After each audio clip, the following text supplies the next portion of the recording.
May balak ka ba din ba mag-apply ng ESL teacher pero wala kang laptop? Para sa'yo to.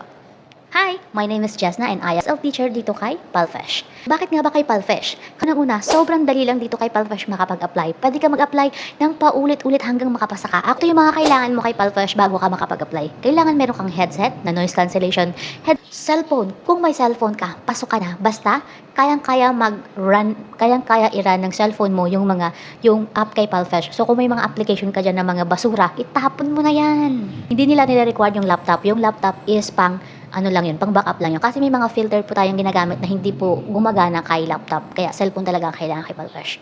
So, kailangan mo rin pula ng background. Itong sa akin, hindi naman required na ganito talagang background nyo. Halimbawa, meron kayong mga alphabet dyan.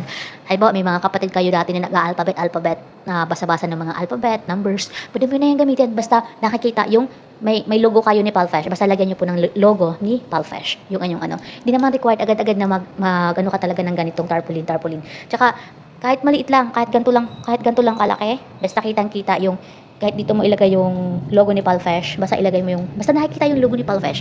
Hindi naman kailangan na sobrang laki na kagaya nito sa akin na ang laki-laki talaga. Di ba? Ang laki niya. Na-excite lang talaga ako. Ayun, mga mare ko. That's all.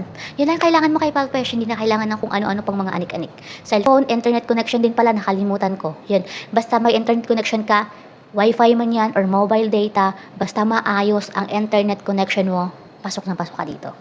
Wala mag-apply kay Palfesh. Ito yung code ko. Baka naman gusto mong gamitan para matulungan kita sa step-by-step process. See you next time. Gora bills na yan mga mare ko.